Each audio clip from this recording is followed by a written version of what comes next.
Okay. So, as far as volume goes, how is that?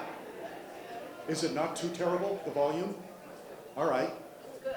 Well, we might as well get started because it's about 6:30, and I'm very happy to see so many of you here who couldn't make it to our original presentation of part one of the Canons of Ticonderoga. I'm glad you could come for maybe a rapid-fire summary of what I said that night. That will take us to maybe a few minutes before 7 when part two will take place. So I guess the best way to begin would be to remind ourselves how much we owe to the last ice age. A big factor in the siege of Boston was, in fact, the retreat of the glaciers, which left hills all around us, including Prospect Hill nearby, Cobble Hill, Beacon Hill, on the Shawmut Peninsula, of course. All of these were left behind by the glaciers. They're called drumlins, and that was going to be particularly important for the siege of Boston, because as the siege began, Patriot forces were able to occupy Prospect Hill, eventually Cobble Hill, eventually hills a little bit to the south. But what they couldn't occupy, and what they really wanted to, were the most important drumlins of all, the most important hills of all, which you see right over here on what they then called Dorchester Neck, modern South Boston. One of the hills is Telegraph Hill. That's where South Boston High School would eventually be, and that's where the monument is that commemorates the siege of Boston to this day on Dorchester Heights. Another was Nook Hill. Nook Hill isn't there anymore. Nook Hill is now Southie Gas on Broadway, but it's still geography, it's just not a hill. And there was a little hill here, Birds Hill, which would also be occupied eventually. And what everybody could tell beginning with the siege, which took place beginning in the spring of 1775, was if anybody could occupy those hills in Dorchester Neck and put artillery there, then there was no way the British could stay in Boston, because any long-range artillery on those hills would command the harbor. And the British depended absolutely on supplies getting from the sea through their command of the sea in order to stay in Boston during the siege. So why not seize those hills? Lord Howe understood the importance of those hills in Boston, but he couldn't seize them because he figured that if he ever did, he would be experience great difficulty supplying people on those hills if they should ever be attacked. So he didn't occupy them. Artemus Ward, later George Washington, they didn't occupy the hills. The hills would be absolutely useless unless you had heavy artillery on them, and that's just what the Patriots didn't have. So the great question was, if you wanted to drive the British away, how to get heavy artillery on those unoccupied glacial drumlins on Dorchester Neck. And by the way, these are the mud flats that were there in 1775. That is now the Seaport District. Talk about night and day. But all that was in the future. And the man who was going to have to figure out how exactly to make this siege a Patriot victory would be George Washington, first of all, and a man he was about to meet shortly after taking command of the army in Cambridge in July of 1775. This is what Boston looks like from Dorchester Heights. You can see for yourself that those heights command the harbor. All they had to do was put artillery there. And we're talking about heavy artillery, long-range artillery. What you see here is what the Patriots had in 1775, basically short-range field artillery, which would do no good at all on Dorchester Heights. But over here we have longer-range artillery, 18-pounder especially. When you talk about artillery, you weigh artillery by the artillery shot, the ammunition, the cannonballs, and that's an 18-pounder on the right. And that's what they needed on Dorchester Heights, and that's exactly what they didn't have. So the trick was occupying those glacial drumlins on Dorchester Heights. And here is the man, of course, who would prove to be famous for figuring this out. That's Henry Knox. A few words about him: a native Bostonian, born in 1750, a child of the South End. And that meant if you lived in the South End, as Henry Knox did, one likely thing you did was participate in the absurd, murderous, idiotic annual Pope's Day celebrations, which actually were big fisticuffs and brawls in the streets of Boston around where the Union Oyster House is. And we know he was actually good at those brawls. He actually would lift up wagons if he had to during the height of the fighting. He grew up there. He became somebody at an early age who had to fend for himself and adapt to circumstances. His father died when he was 12. Henry Knox had to leave Boston Latin School, unfortunately, and seek education and work elsewhere to support the family. To his great credit, he never gave up book learning, never gave up his love of education. What he eventually did when he was still a teenager was he became an apprentice to a bookstore in what is now Washington Street on what was then Cornhill, and he began to learn the bookbinding business, the book trade, and while he was there, he would read all the books that he could. And among the books he read were books that British officers, then occupying Boston, would order from London on military tactics and military history. And he began to know the military art very well when he was 16, 17 years old, especially artillery. He had a real love of anything to do with artillery, which was about to come in handy. Because ultimately, he would not only learn the book trade, he would open up a bookstore himself. He would run that bookstore beginning in 1774, and it was while running the bookstore, his own business now, while he was in his early 20s, that he met the woman that would marry him, and that was Lucy Flucker. Lucy Flucker would hang around the bookstore, was quite enamored of Henry Knox. Although her parents were loyalists, died in the World Tories, her father happened to be Secretary of the Massachusetts Bay Province, about as high a Tory as you could get. Nevertheless, she decided Henry Knox was the man for him, despite his patriot sensibilities, and they would eventually get married. They had the parents' consent. I would call that grudging consent. If you picture the most grudging possible consent, this would be the most grudging possible consent. But Lucy and Henry were married, and then the war broke out after Bunker Hill. Henry Knox left Boston and joined the Patriot lines, where although he had no commission, no rank, as a gentleman volunteer, he began to interest himself in artillery matters. There's Lucy Flucker. They were married for, I think, for the rest of Henry's life. She outlived him for about 20 years. But by all accounts, they had a very happy marriage, and it began right then, right before the beginning of the siege. Now, to carry on our story in Fort Ticonderoga, ultimately, Henry Knox met George Washington here in the Roxbury lines, which were about where Melnia Cass Boulevard is.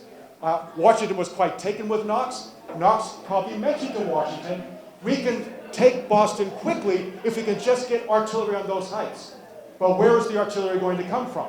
And there was only one place it was going to come from, and there it is, Fort Ticonderoga, captured by Patriot forces 2 months before Washington met Knox outside the town of Boston during the siege.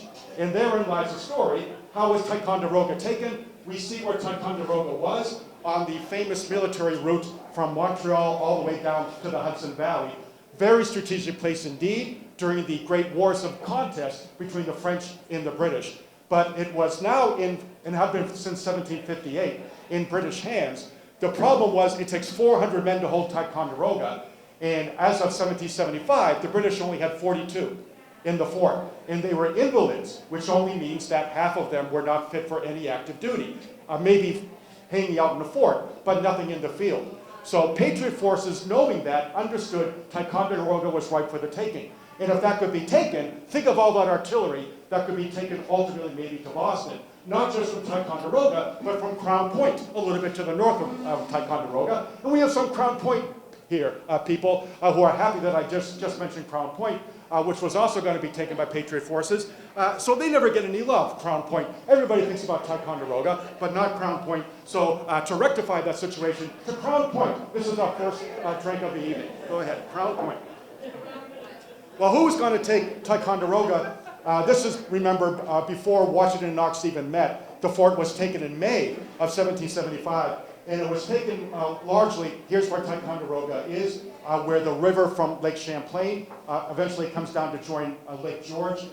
And what happened was Patriot forces from Connecticut and Massachusetts decided, at the behest of their own governments, to begin marching west and north to try to take Ticonderoga.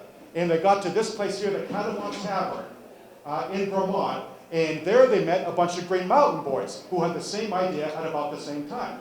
So that's the Catamount Tavern. They called it the Catamount Tavern because it was a stuffed catamount out front to warn off New Yorkers from asserting land rights in what they then called the Hampshire Grants, now Vermont. And when they got there, they eventually met Ethan Allen. And Ethan Allen would be the one who would help lead this expedition to Ticonderoga. The commander of the garrison at Ticonderoga had no idea the revolution had even broken out. But they certainly knew that in Connecticut, and they knew that in Massachusetts, and that's why they're about to try to take the fort. That's what Ethan Allen looks like in a statue. This is what Ethan Allen looks like in person. So there's a little bit of a difference. And I often like to point that out. Some people are unlucky in their statues. He was lucky in his statue, but anybody know who that is? Talk about being unlucky. That's Oscar Wilde. I feel bad for him. That's his statue in London. But at any rate, what happened was, to make a long story short, Ethan Allen and these guys from Massachusetts and Connecticut decided to join forces and march a little bit off to the west to take Ticonderoga. And by the time they decided that, who should show up but Benedict Arnold?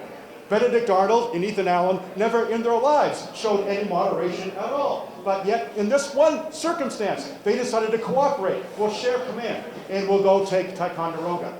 They eventually got to the fort, and the British had no idea they were coming. On the way to the fort, I'd like to point out, they got to a place called Steensboro. Steensboro was a place where a famous Tory, surprisingly named Steens, happened to live. And he had a ship that was captured by Ethan Allen and the Green Mountain Boys. They named that ship the Liberty, and that's why people in Steensboro, even though they're about 800 miles inland or something, they call themselves the birthplace of the American Navy, because the Green Mountain Boys seized that ship. And now they can go up the water, they can cross the water, they can get to Ticonderoga. And they showed up, and they went through a little unguarded wicker door that nobody was even close to. They went through the door. There was a sentry maybe about like 75 feet away. The sentry tried to fire, misfired. Very sensibly, the sentry then ran away. And Ethan Allen and the other members of the forces then were able to go up to the door where the officers were and call out the lieutenant and eventually the captain, and they secured the surrender. Probably what Ethan Allen said, come out, you sons of British whores. But everybody thinks he said, I demand the surrender in the name of the great Jehovah and the Continental Congress. I'm pretty sure he didn't say that. Ethan Allen was a bit of an atheist. But he said something, and he secured the surrender of the fort, and that meant there were all of these cannon ready for Patriot forces when they were needed. Ethan Allen went down to Philadelphia. He surrendered all that artillery to the Continental Congress. That meant it's not going to stay up there. Maybe it's going to be able to go somewhere. And the question was, who was going to go get it? And the answer to that, of course, is Henry Knox. So now we're up to the summer and fall of 1775 as the siege continued. And the option of getting those cannon was now a very lively one. They had decided not to take too many of them for the invasion of Canada that was happening about the same time. And that meant a number of them would be available for perhaps the siege of Boston. So Henry Knox, November 16th, having volunteered to go. He was only 25 years old. He had never been out of Boston. And yet he was going to go to the Hudson River Valley and get those cannon and take them all the way back to Boston. And he went by way of New York City because he thought maybe there's some cannon there that would be useful around Boston. Unfortunately, there wasn't really much. So he went all the way up the Hudson from New York, and he got here to Lake George. That's all the remains of Fort George at Lake George. He spent some time there waiting to get on Lake George to go up to Ticonderoga. And while he was at Fort George, he met John Andre, who he had a great conversation with. Both of them were really into books. They loved literature. They spent a wonderful night at Fort George, what remained of it, talking about books and authors. And unfortunately, 5 years later, Henry Knox would sit on the trial of John Andre for spying after the whole affair with West Point and Benedict Arnold. He hated doing it, but that was his duty, and he did. So on to Fort Ticonderoga they went. The authorities at Ticonderoga had several months before Knox would even show up. They'd already picked out the best artillery that was usable and that might be serviceable around Boston. So all Knox had to do was identify, more or less confirm what they said. He picked out 59 pieces of artillery, mortars, small howitzers, small field artillery, but especially long-range cannon. About 11 18-pounders, which would be really good on Dorchester Heights, and at least one monster gun, an 11-foot 24-pounder. That would be the most important thing to have during the siege. So they looked serviceable, they looked in good shape, and that meant he simply had to get them all the way across the Berkshires to Boston. And the remainder of my short summary, there's one of them, they call them cohorns or mortars that he picked out. That's not the actual one, that's just a picture of what it looked like. So they're going to go down first Lake George.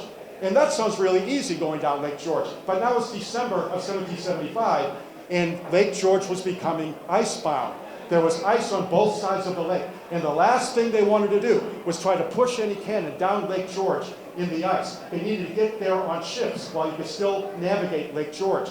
So they had a gondola ship, not like Audrey Hepburn's gondola, but a gondola kind of like that, a Lake Champlain kind of gondola. They loaded a bunch of artillery on that. And they had bateau, at least one heavy bateau that took some of the heavier artillery. And they also had a piragua. And you think piragua, you think Bad Bunny, Puerto Rico, ice drinks. This is a kind of canoe.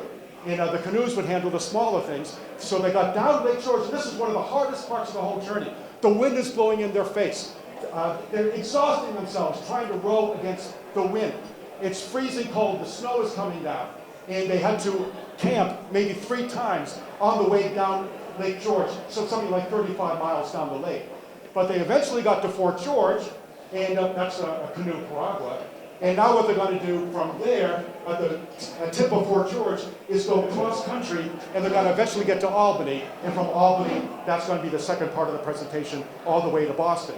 I just want to point out that there's an awful lot of things about Henry Knox's route that's controversial. He kept a diary. He didn't keep it that intricately. He didn't keep it every day. He makes mistakes in the diary.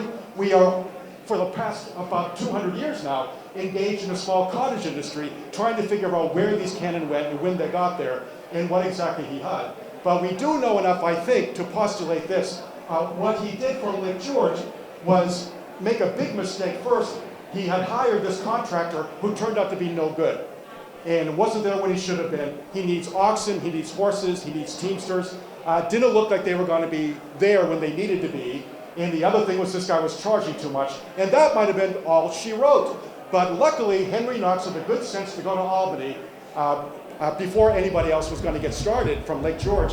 And he conferred with one of the heroes of the siege, of the cannon, and that's Philip Schuyler, who knew everybody around that part of New York. And Philip Schuyler, luckily, had people in mind to do the job, led by a guy named John Becker.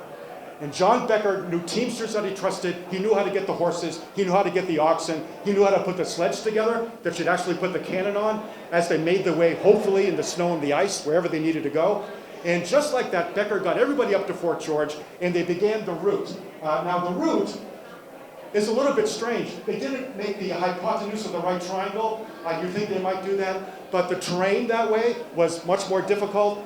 There weren't many good roads that way, and Becker knew the roads, and the way to go would be due south to Albany, and then head eventually south and west to Boston.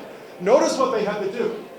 They had to cross the Hudson River 4 times in order to actually make this work.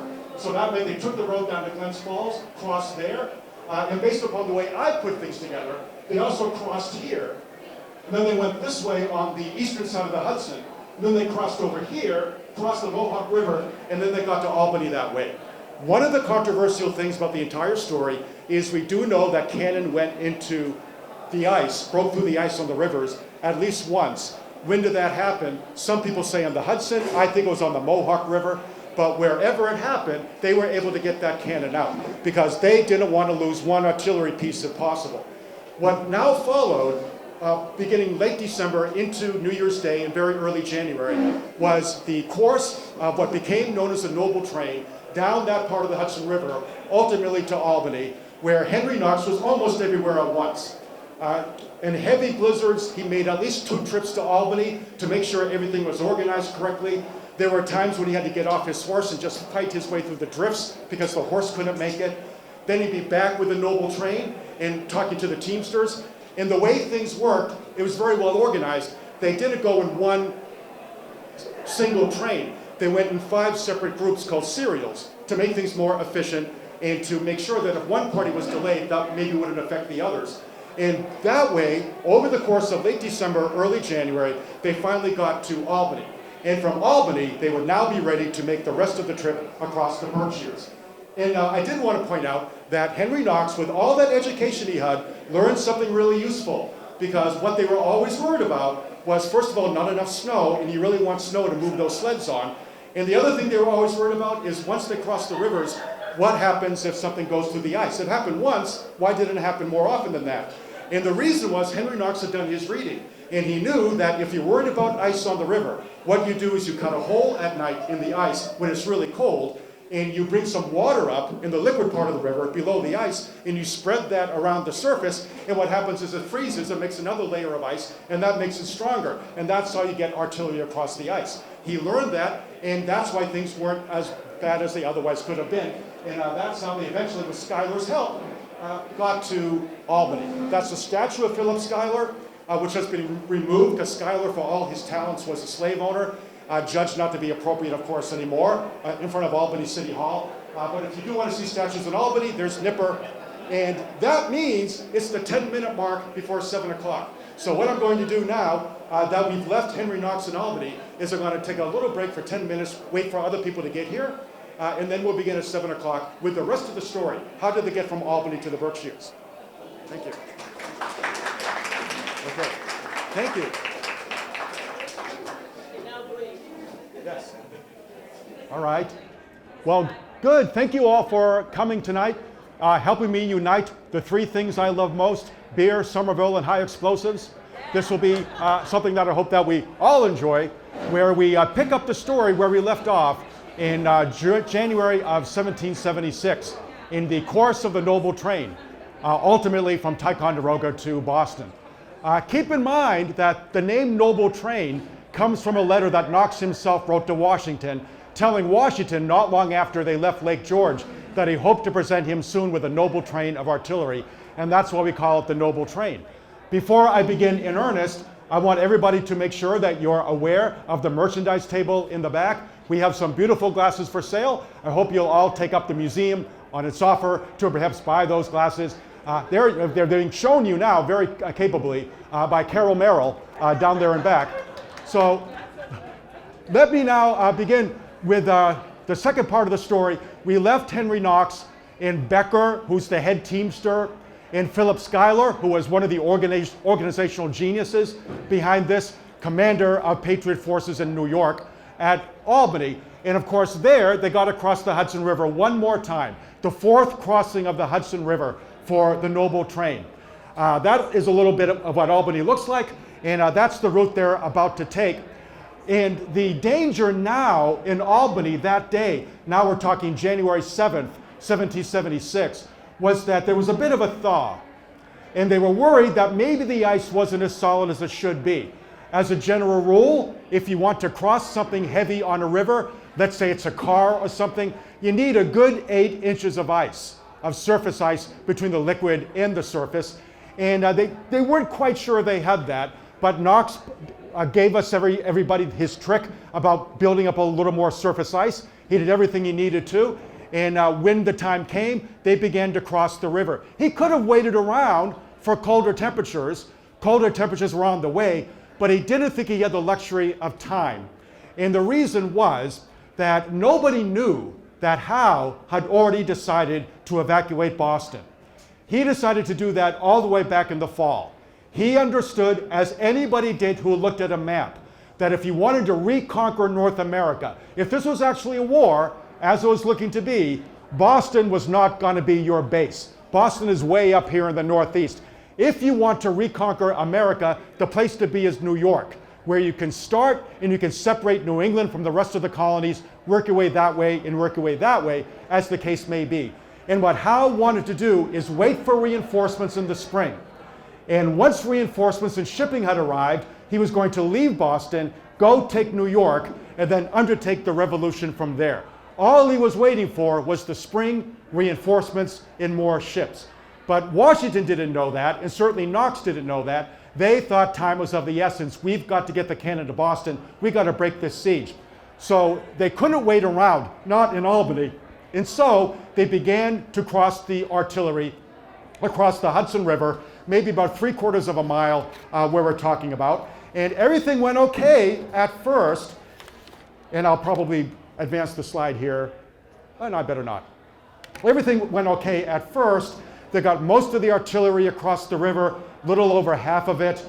And then what happened is one of the sleds pulled by the oxen and the horses, more horses than oxen, began to slip a little bit into the river. They began to feel this sickening crack in the ice. And then the ice began to give way, and they could feel it giving way beneath them. Frantically, they had to do what you do when horses are tied to artillery sleds and the sled is about to fall through the ice. They took hatchets and they cut the lines to save the horses. There was nothing they could do. I think it probably was an 18-pounder. It could have been the 24-pounder. We're not really sure. But the artillery piece, whatever it was, went through the ice with a sickening plunge, 20 feet down into the bottom of the Hudson River. They could have just stopped there and maybe were satisfied with getting 58 cannon to Boston, but not 59. But to Knox's credit, he understood we've got these long-range cannon. That's the only thing that's going to make a difference. We can't lose one. And so he gathered as many Albanians as he could. Those are people who live in Albany. And with their help, they began to lift that cannon out of the Hudson River. It wasn't easy, but the people of the city, some of them were watching and cheering, others were helping. And it took about a day, but by tying rope to the nearby trees on the eastern side and using a rope and pulley system and using broad manpower, they were able finally to pull the cannon out. Horses, men, rope, pulleys. And that would be the secret, as we'll see, to getting all the cannon across the Berkshires when they had to go up and downhill. So to tumultuous applause, the cannon, I think an 18-pounder, was raised. And some people were so impressed by this that when they had to get other cannon over, some people in Albany said, we'd love to help you with that. We'll pay you for the privilege of helping you get the rest of the cannon over. And they finally did to the next bank of the Hudson where Rensselaer is on the eastern side. And from there, they were ready to go with the rest of the trip towards the Berkshires. So this is a pretty good map that will show you where they were going to go and how they were going to get there. A fairly rough map, but as you can see, they're going to go south first towards Kinderhook, and then they're going to turn to the east and cross the Berkshires. In the southern Berkshires, where the hills are not as high as they are where Mount Greylock is in the northern Berkshires, so that would be the place to go. This, however, is a good time to point out that Knox's trail, as probably you all know, is marked out pretty considerably by a series of markers in both New York and Massachusetts. And in New York, they look like this. This is the one in Rensselaer across the Hudson from Albany. And in Massachusetts, they tend to look like that, like the one in Palmer. You've probably all seen them. But keep in mind that these are very inexact markers. Those markers are on modern roads, so you can follow them pretty well, mostly by car, if you feel like doing that. But the actual Knox Trail, the route he actually took, was usually in many places very different, especially when you get into the Berkshires.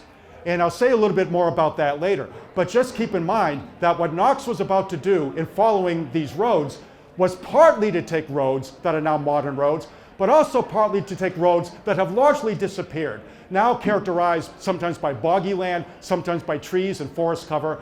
But if you want to follow the trail, that's a pretty close approximation from Albany all the way eventually to Roxbury, as a matter of fact. We know that Knox was going to use horses and oxen, mostly horses. This is an example of what the real Knox Trail looks like in some places. This happens to be in the Berkshires, but that's where he actually went. And of course, you're not going to drive a car there, but the actual cannon went in places like that. So a lot of oxen were used by the noble train. They had the cannon on sleds, taking advantage of snow and ice to have oxen and horses pull the artillery wherever they needed to go. And that's kind of what it looked like a bit with the oxen and the sleds behind. These are oxen today. A lot of people seem to think that oxen are separate species of animal. Well, of course they're not. Oxen are actually cattle, usually male cattle, usually castrated, they're steers, and they're about 4 years old. And they've been specially trained up to the age of 4 to haul things. And people have been using oxen for over 6,000 years. They pull things very well as long as they have yokes.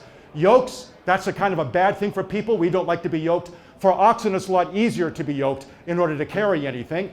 These are examples of modern oxen, but the most famous oxen in the American tradition are probably some of the oxen that pulled the noble train. If you want to know other famous oxen, here's one of them. That's actually an ox. That's the largest ox ever recorded. That's Mount Katahdin, named after the mountain in Maine, which looks pretty impressive. He had a brother ox named Granger that was almost as large.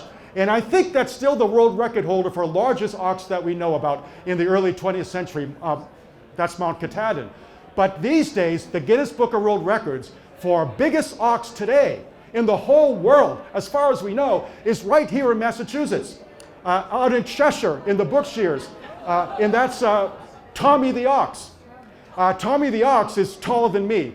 Tommy the ox is 6 feet 1, born, I think, in the early 20-aughts, and he entered the Guinness Book of World Records, I think, in 2016. Biggest ox in the world. Why did they name him Tommy?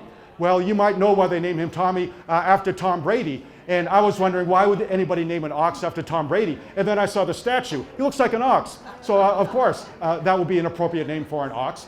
Now, Henry Knox's oxen were a lot smaller than that, but they were perfectly serviceable. And down on the east bank of the Hudson they go. They more or less followed modern Route 9, if you know that part of New York, between the Hudson and the Berkshires.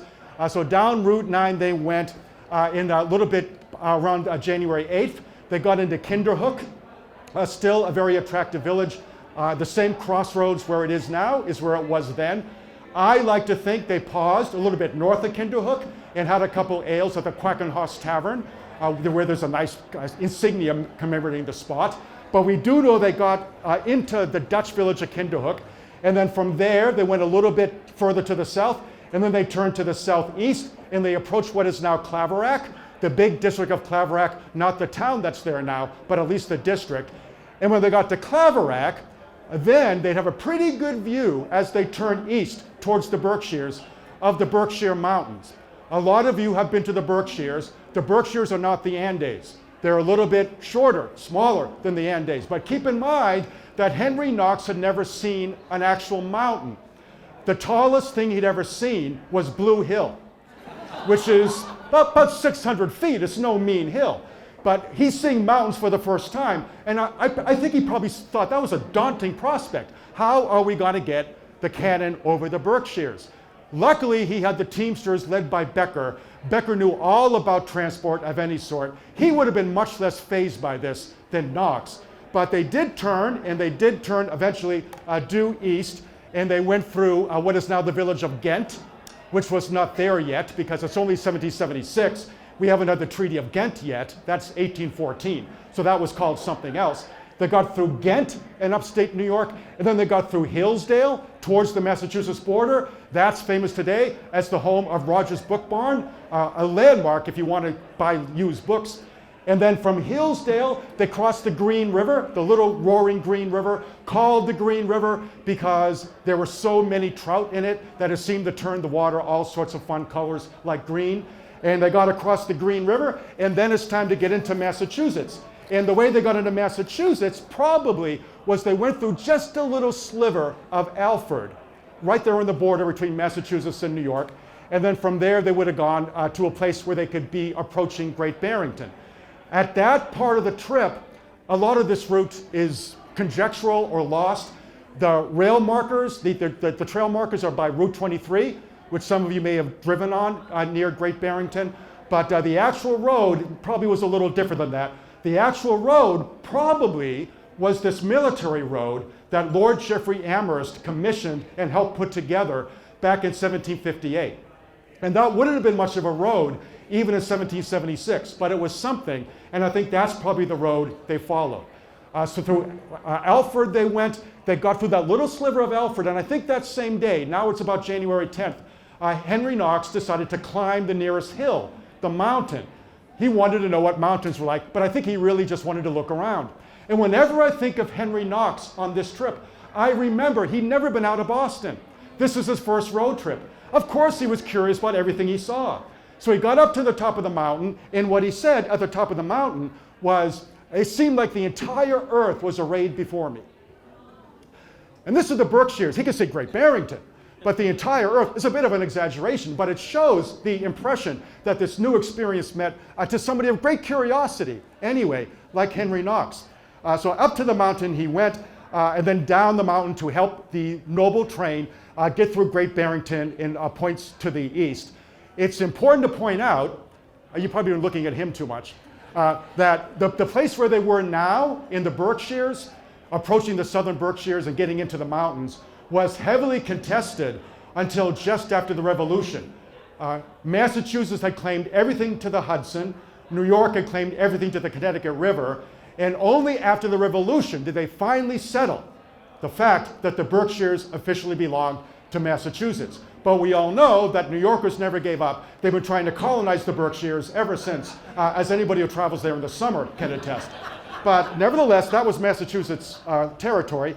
And over to the east, more or less close to Route 23, now the noble train began to go. We know they went through Egremont, Massachusetts.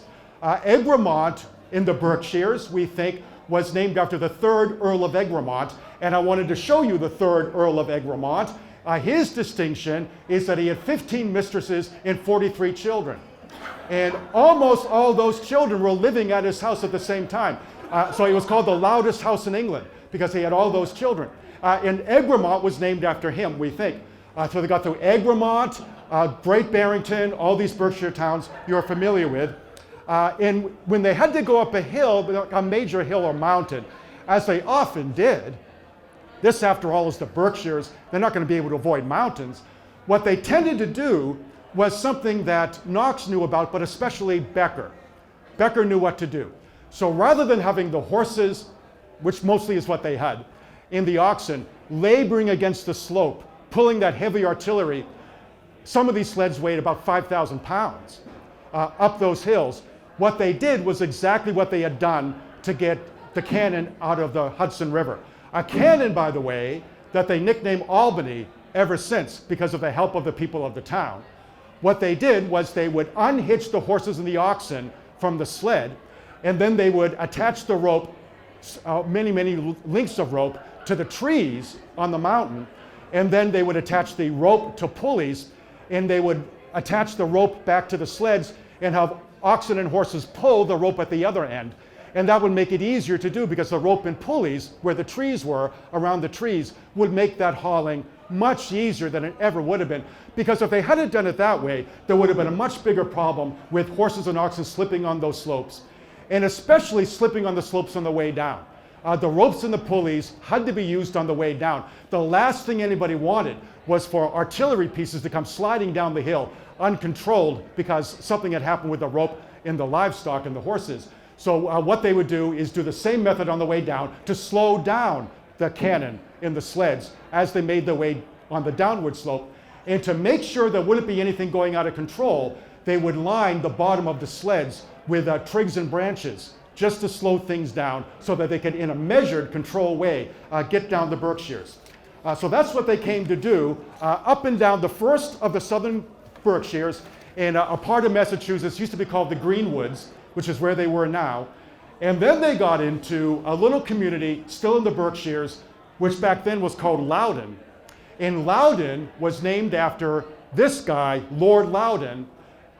Lord Loudon, I'm afraid, was not a very good person to name something after. Lord Loudon was famously lazy. Now, it's okay to be famously lazy, but he was also famously incompetent, which is a bad combination.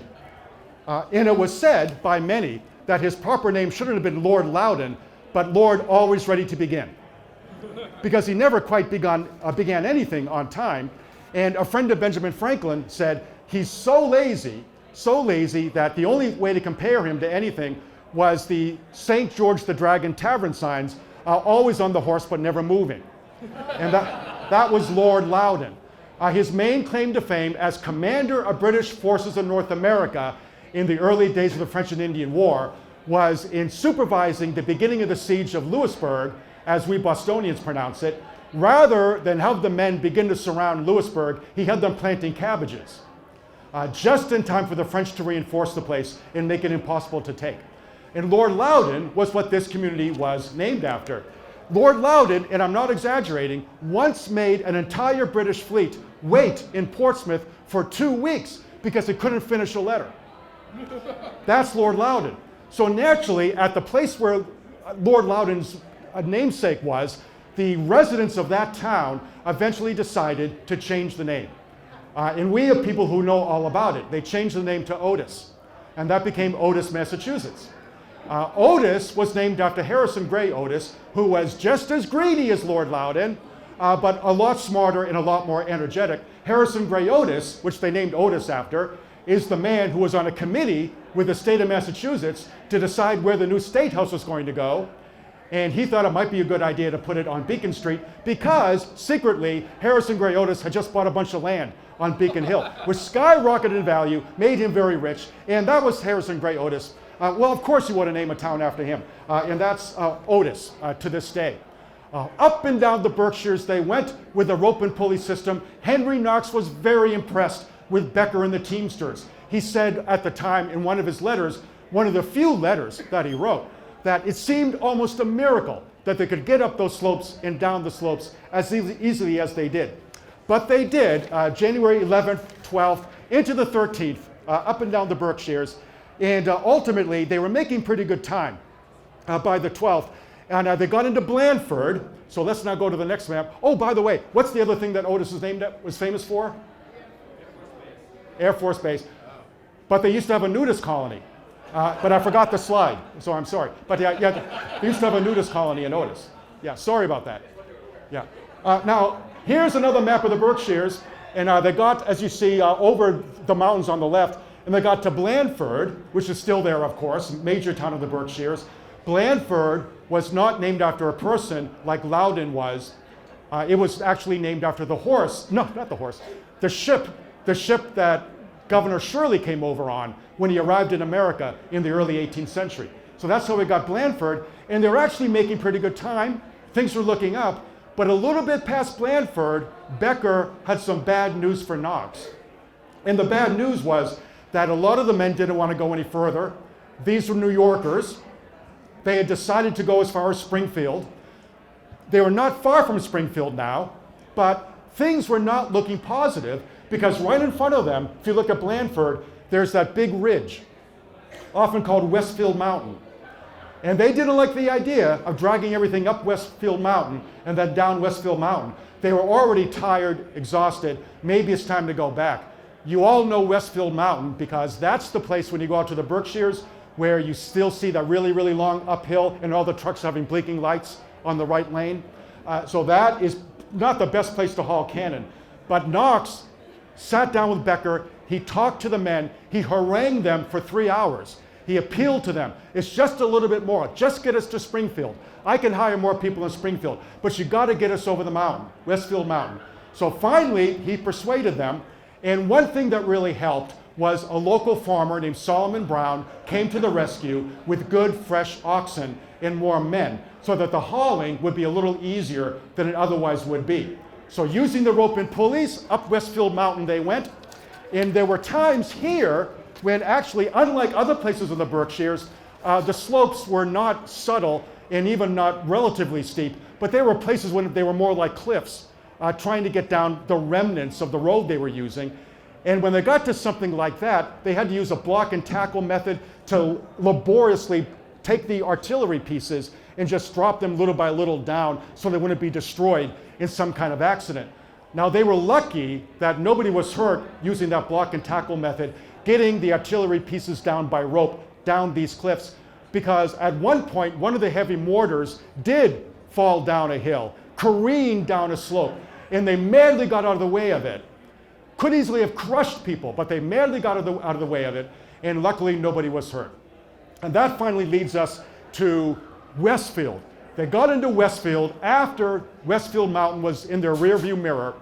And once they were in Westfield, now they could relax a little bit. It's not quite clear sailing, but something close to clear sailing all the way to Roxbury from Westfield.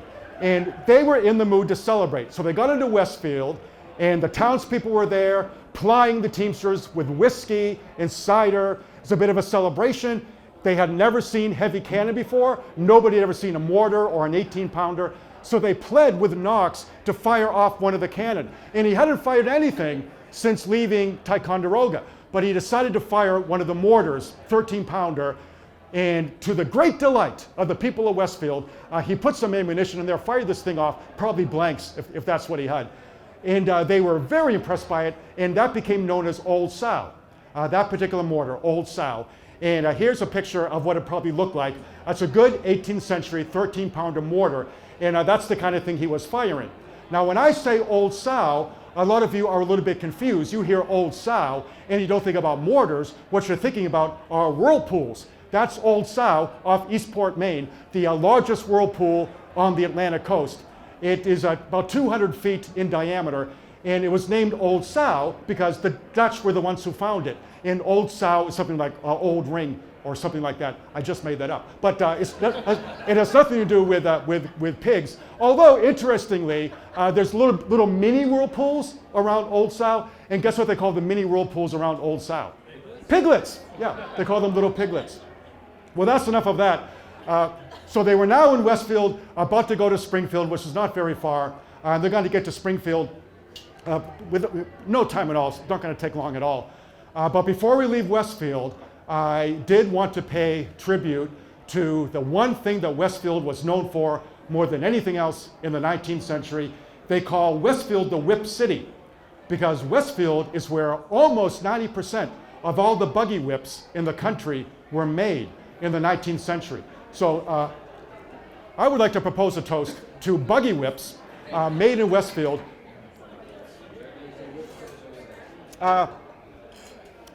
Many people were very happy to see the automobile come, not people in Westfield. That put a lot of people out of business. No more need for buggy whips. But we were now leaving Westfield, and as you can see on the screen there, we're about to get to Springfield. They got into Springfield, Massachusetts, the biggest town they'd been to since they left Albany. And there the problem was going to be crossing the Connecticut River, of course. Knox was very impressed with Springfield. He liked the people, he liked the layout of the town, and it's no accident that just a few months later, when General Washington turned to Knox and said, we need a place to store munitions. We need a place to store artillery that we don't need. Knox actually recommended Springfield. And the reason was Springfield is above the falls in Enfield of the Connecticut River. It's north of the falls in Connecticut. It's not navigable by many crafts, at least in Springfield. And that meant the British couldn't get up from Long Island Sound and seize munitions if they were kept in a place like Springfield. And Washington agreed, and that's how we got the Springfield Armory. So there's the Springfield Armory, beloved by generations of people in the military. Among other things, that's where they made the M1 Garand rifle, which is what helped win World War I in the Korean War. All made there at the Springfield Armory. Now, while we're paying attention to Springfield, we're about to cross the Connecticut River. Springfield prides itself as being the city of firsts. So I have at least one trivia question for you all. There are many things that are firsts that happened in Springfield before any other thing of the nature, of the category. But it turned out that in Holyoke, not too far from Springfield, a guy named Morgan was looking for a kind of sport that wouldn't be as hard on knees as basketball. 40-somethings were playing basketball at the Y in Holyoke, and they were getting hurt. So he wanted something a little bit easier on them, and so he invented a sport, and he called it mantonette. But what was the real name of the sport? Volleyball, that's right. Many of you got that right. Volleyball is the name of the sport, because what happened was Morgan took mantonette, and he named it mantonette to distinguish it from badminton. He took mantonette to the Springfield Y, and he began displaying mantonette, which is, of course, volleyball. And the Springfielders, I'm glad to say, said that's a stupid name, and they decided to call it volleyball, which it remains to this day. So volleyball, 1895, is one of Springfield's firsts. As far as crossing the Connecticut River was concerned, it didn't turn out to be much of a problem. They waited not too long at all, less than a day.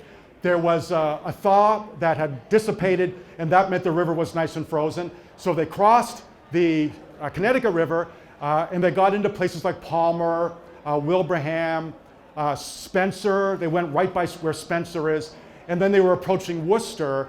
And here is where things get a little controversial, because of that incomplete nature of Henry Knox's diary.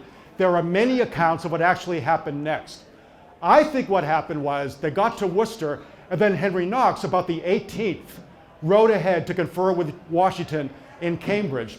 And he maybe spent a few hours there, and then he rode right back, because for the first time in 2 months, he was seeing Lucy. Lucy was meeting him in Worcester. But I think he conferred with Washington because there was an interesting change of plans. From what you want to do in Worcester, probably, is more or less follow what is now Route 20, which is the direct route to Boston. And Route 20 is the longest road in the United States. It goes from Kenmore Square to Newport, Oregon. And it certainly goes back then, part of the old post road, from Worcester into where Boston is. But that's not what Henry Knox did. Instead, he took the Noble train after the 18th towards where Marlborough is, a little bit to the east of Worcester, and then he made a sharp turn to the southeast because he wanted to get to Framingham. So instead of going the direct way, he went to Framingham, and that's where the Noble train would spend a matter of several weeks. Why would they pause in Framingham with most of that artillery?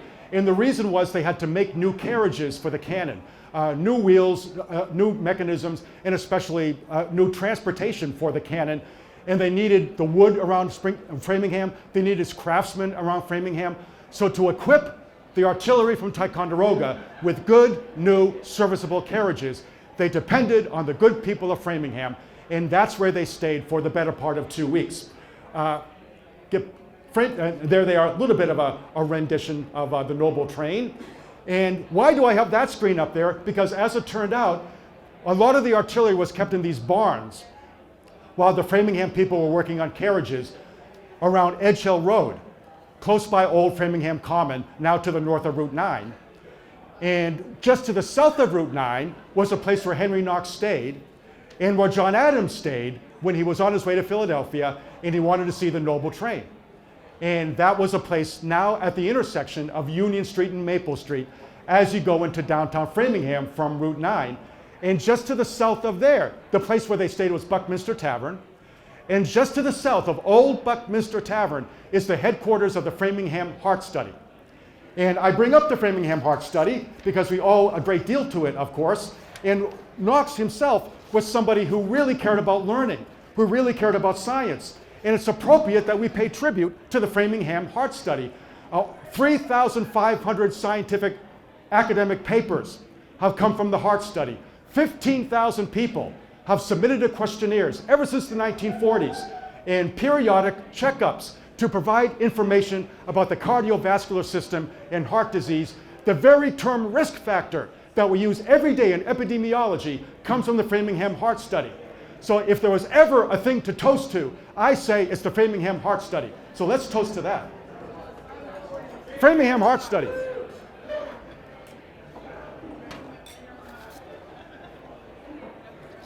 And now we're about to conclude with that rather terrifying raise in volume that you just experienced. So once everything was ready with the carriages, it was now a simple matter, I think probably, of going up what is now Old Connecticut Path. And then they would get to places like Weston, Waltham, maybe went down Mount Auburn Street like the signs tell us. But they eventually got into Cambridge and Roxbury, which is where the siege was. And they got there finally in the last week of January. And the whole thing had taken, all told, ever since they left Lake George, about 2 months, which is not too bad for something like this. Yes? Oh, it was frozen. It was nice and frozen, so they did the same thing they always did. Didn't have much of a problem getting across the Connecticut. And now we're about ready to end the siege. Now the difficulty now was the cannon has arrived. How do we get it to Dorchester where we can finally bring the Navy, the British transports and armed vessels under the muzzles of those guns? And that's going to cause Howe to have to go. He's not going to have any choice. There was every reason to want to do this right away, February and into March. And they didn't know that Howe was planning to go anyway. But remember, when Howe went, when he evacuated, the plan was to go directly to New York.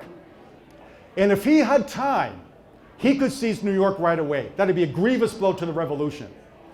But it all depended on him getting going in the spring, evacuating when he wanted to evacuate, not when he might be forced to evacuate.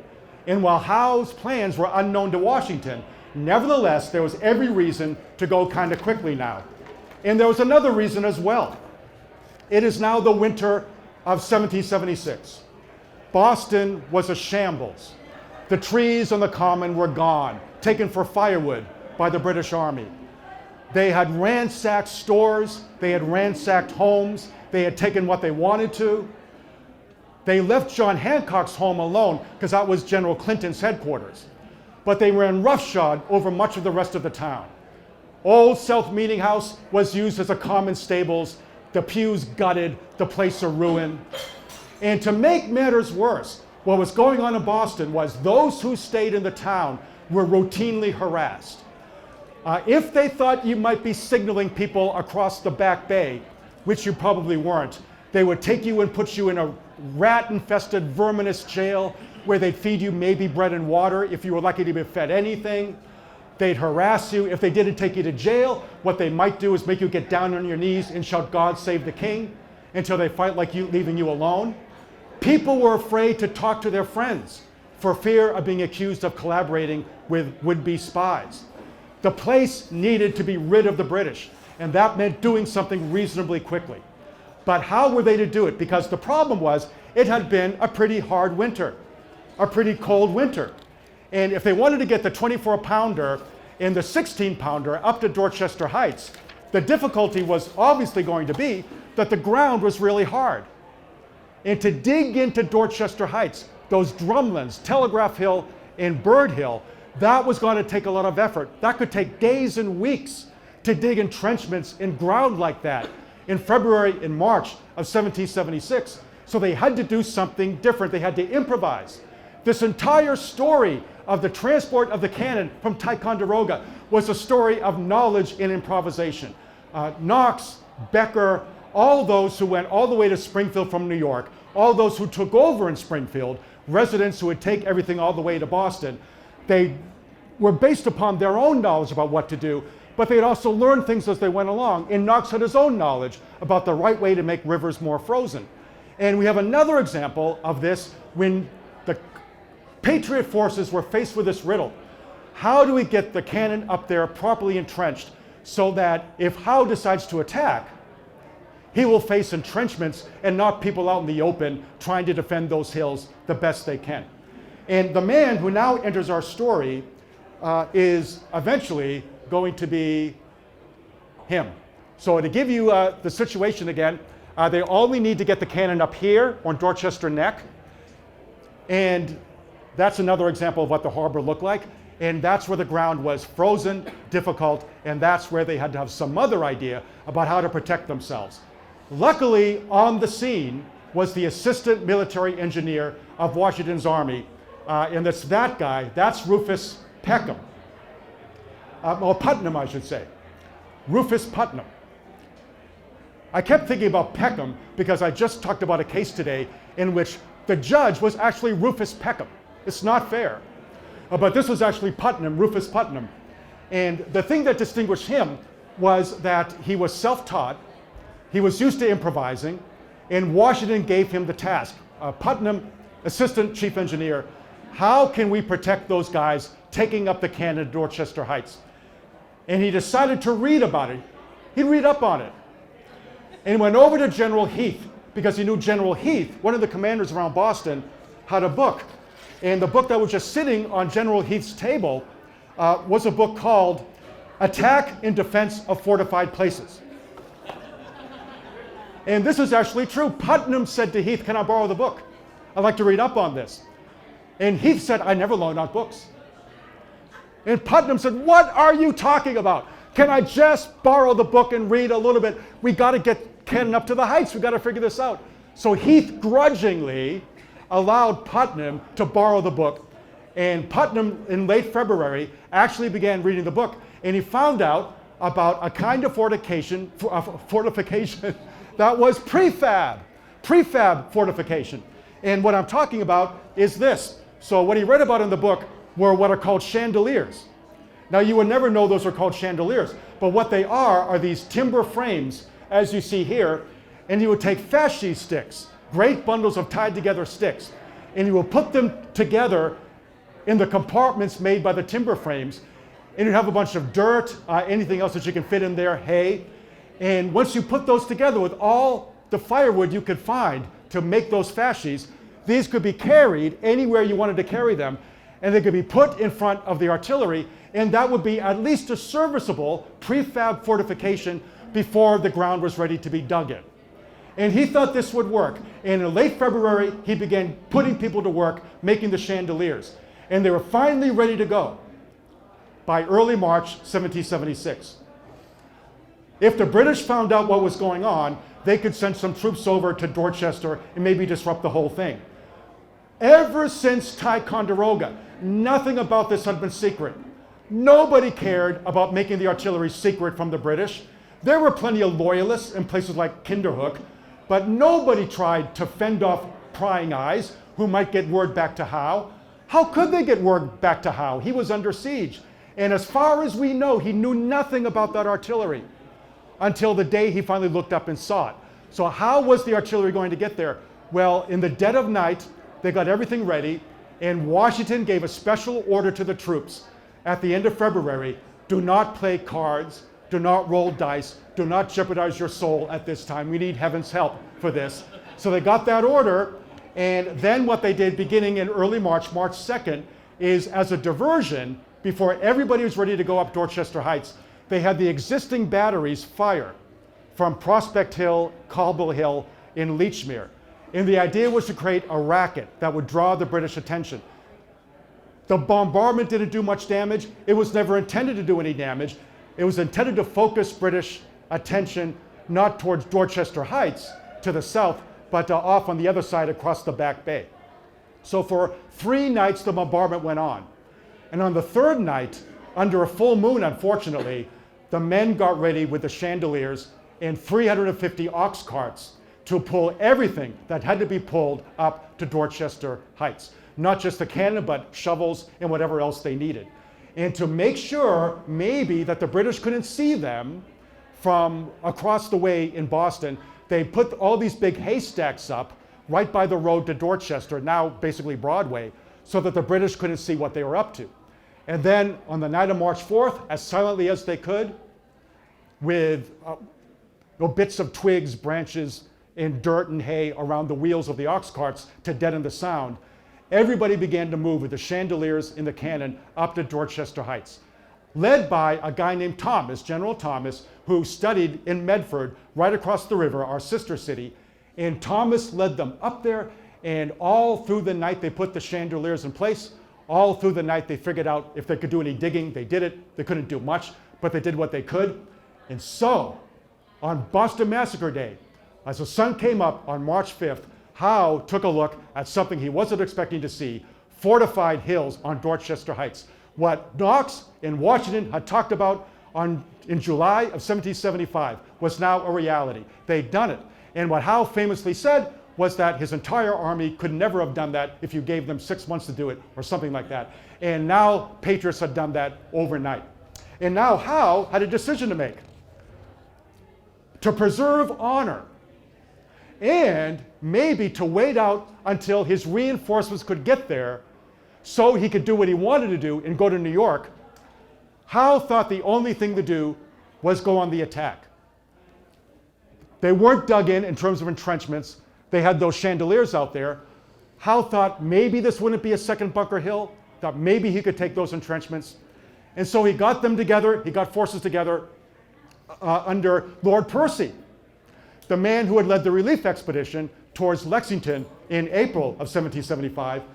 And what they're going to do is they're going to cross the harbor from where Fort Hill is, and they're going to get to Dorchester Heights, and they're going to go on the attack. But as they were preparing to do so, a providential storm brewed. And the reason that's providential is Washington's plan could have been disastrous. He knew Howe would probably have to make an attack, do something before maybe those works got stronger than they otherwise would be. And when Howe made the attack, Washington's plan was to put 4,000 troops into horses, not horses, I keep mistaking kinds of transport. Horses, 4-legged animals that go on land, but ships. Ships go on water. And what Washington wanted to do was pile 4,000 men into the ships and cross the Back Bay and attack the British on Boston Common, and then curl around and attack the fortifications on Boston Neck from the rear. So as Howe was attacking Dorchester Heights, Washington would attack the Common in the town. So what we were about to have, March 5th, maybe March 6th of 1776, was the Battle of Boston. And nobody knows how that would have turned out. Many people think the British left in Boston would have had easy work handling men on boats trying to cross the Back Bay. Maybe there would be so few British left because so many were attacking Dorchester Heights, it might have made a difference. We'll never know. But for 2 days, the weather was inclement. And for 2 days, nobody could get across to Dorchester Heights. They got to Castle William out there in the harbor, a little bit to the east of Dorchester Heights, but they couldn't get any further. They couldn't get to the heights. And Howe eventually called the whole thing off. which meant he now had one good choice and one good choice only. He's got to get word to Washington, I'll evacuate. Don't disturb the evacuation. The only card Howe had left to play was the threat of burning Boston down if Washington should open fire and destroy the ships in the harbor and not allow Howe to get away. And to his everlasting credit, Washington decided to let him go. He would not allow Boston to be destroyed. And so all Howe had to do was get things together. They're going to steal whatever they want to steal, throw a bunch of stuff in the harbor so Bostonians couldn't get it back. And after destroying as much as they felt they wanted to, they began to pile in the ships. And that paved the way for evacuation day. There's Washington looking out towards Boston, which is going to happen on March 17th. Crucially, Howe had to go before he was ready. About 9,000 troops, a few followers of the troops, about 1,000 loyalists. They're all going to pile in the ships, but because there's not enough ships and there's no reinforcements, he's not going to go to Boston, he's not going to go to New York. He's going to cold, desolate Halifax, where nobody wanted to go. But that's where he had to go. And he had to go there in not crucial New York because the cannon had got there in time, due to Henry Knox and all those who followed him. Now, the British being the British, they weren't satisfied with essentially ruining Boston before they went. What many people forget is the last thing they did before everybody piled on the ships. The last thing they did was they began lacing the streets with these things here. Spike iron implements that would line the street, like Washington Street leading up into downtown, Summer Street, all the streets that were there then are still there now. And the idea was to make it hard for horses to use the streets. People would have to dodge these things. And they're called, does anybody know what they're called? That's right, very good. How'd you know that? Yeah, so Catthorpe, right? Let's make sure we have it right. But the reason I wanted to bring that up is I wanted to look into these things, and there's actually a child's guide to them. But these are spiky iron implements. But they had them all along the streets, and the last anecdote about the siege of Boston was the lieutenant who laid these spiky, they call them crow's feet too, along the streets of Boston to make it hard for people to get around until they were taken up again, was Lieutenant Adair. And Lieutenant Adair was the same lieutenant who incompetently, on April 19th, 1775, had tried to lead the British on the Bedford Road instead of the Concord Road, which is where they were supposed to be going. And because Adair led them up the Bedford Road, they stopped. They were engaged eventually by the Lexington militia, and that's when the revolution broke out. We owe that to Adair. And now here he is putting down these crow's feet. And the last thing we have to know about the British in Boston is that Adair didn't do what you would do, which is maybe start on the siege lines right by Roxbury at the end of Boston Neck and lay the crow's feet as you go back. Instead, what he did was he began in Boston and laid the crow's feet all the way to Roxbury. And now he's got to get back against the crow's feet. And that's Lieutenant Adair for you. And Henry Knox and Rufus Putnam would never have done that. They would have known how to lay these murderous implements on the road. But that's how the British experience of Boston finally ended.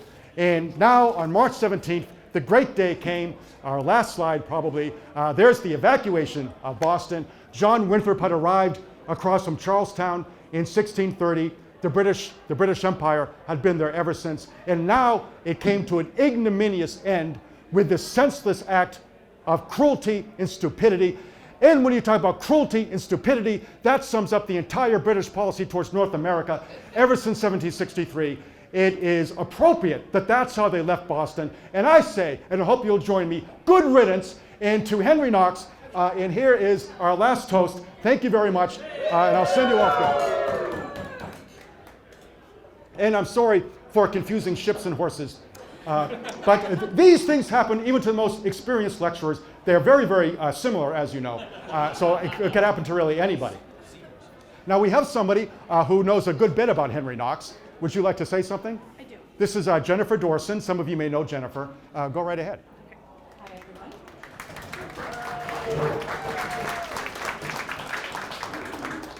So a little known to most people here, I also have dragged things back from Fort Ticonderoga. T-shirt, which I Can you see the T-shirt? pulled up tonight for this. But that wasn't the only thing. When I left, Dan, we've been talking about this talk and about Henry Knox stuff, and he was supposed to get up there himself. But his plans changed at the last minute, and so a team of not Oxen, but of museum interns and I conspired to bring back something for him to thank him. Oh, no, you didn't. Oh, look at that. A sweatshirt. I love sweatshirts. It's a Ticonderoga sweatshirt. Thank you. It's so nice of you. I appreciate that. Thank you. Thank you, Dan. All right, so if anybody wanted to add to the story, something you've read about that I didn't get a chance to cover, or if you wanted to ask a question, you could probably do that now. Go ahead, we have a question over here. Did they ever fire those cannons from Did- Dorchester Heights? Question is, did they ever fire the cannon from Dorchester Heights? They didn't fire the cannon from Dorchester Heights. They didn't need to.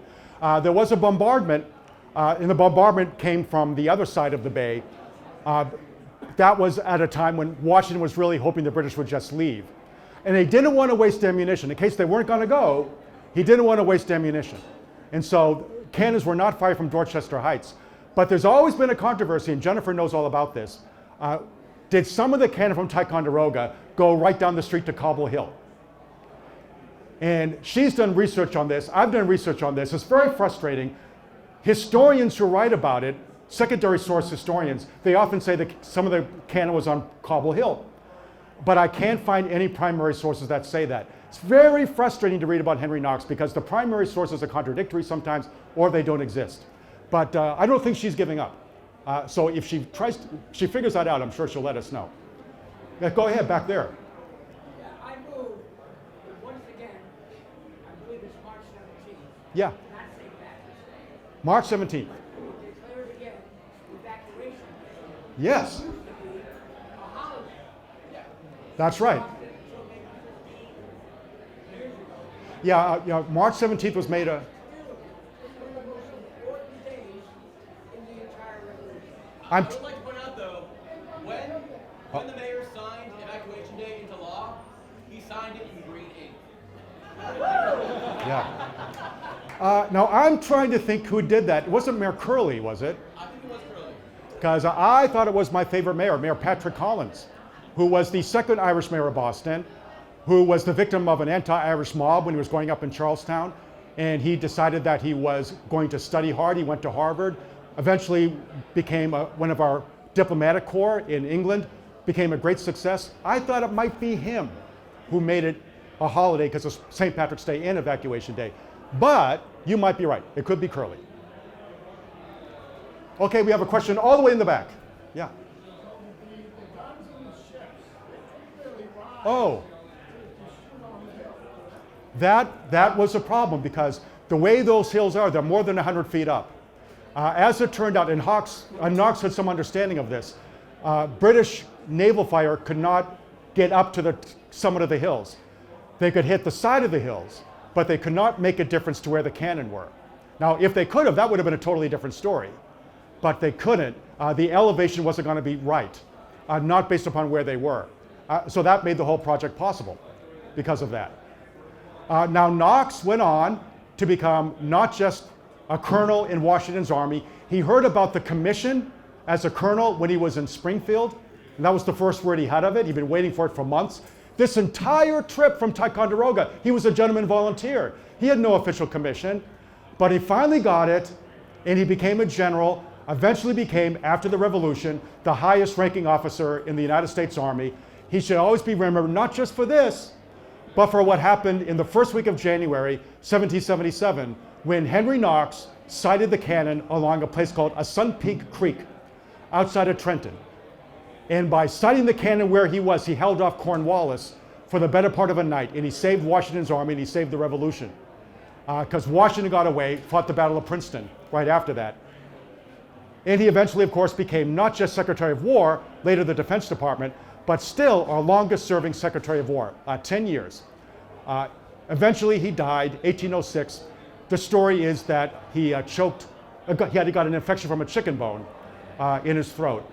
He died younger than he should have been, but Lucy lived another 20 years. Now you had another question, right? Yeah, do we know what happened to any of the cannons? The where? To any of the cannons? Yeah, oh no, the cannon stuck around in Washington's army. We don't have a good record of most of the individual cannon, but we do know that Washington took most of them with him to New York, and then after that across New Jersey and into Pennsylvania. So he did not leave much at all in Boston. Most of it went all the way through the Revolution, if possible, so they did very good service during the war. But we have frustratingly little information about what any particular individual artillery piece did. But we do know that he took most of them with him to New York. Go ahead, yes. Why do you think that Knox didn't take better notes on the way down? I mean, if those guys wrote everything down, so I'm just curious, especially a bookseller. Yeah. That you would really write down. So the question is, why didn't he take better notes, keep his diary every day? There are a whole extended many-day periods where he didn't write anything in the diary. What seems to have happened is that he did try to write, and part of the diary got lost, smudged, became unusable. So part of the answer is maybe he really did try. The other part of the answer is he had an awful lot to do, because he had to supervise Becker. He had to go back and forth, this serial. Remember, they were in 5 different parts, all the way across the Berkshires. He had to make sure there was a place to camp a little bit further on. And I'm sure he was bone tired after many of those days. And that's probably why he didn't keep up with it every day or keep up with his letter writing. But I think he probably tried to keep up with it a bit more than the remnant of his diary seems to suggest. And I'm so happy to see all of you. Thank you on behalf of Aeronaut and the Somerville Museum especially. And I invite you to take another look at the merchandise on the way out. The gift shop is on the way out to the exit. And with any luck, I'll be seeing you again for another Tavern Talk here in the greatest city in Massachusetts, Somerville. Thank you. Thank you. I'm so happy to have the sweatshirt.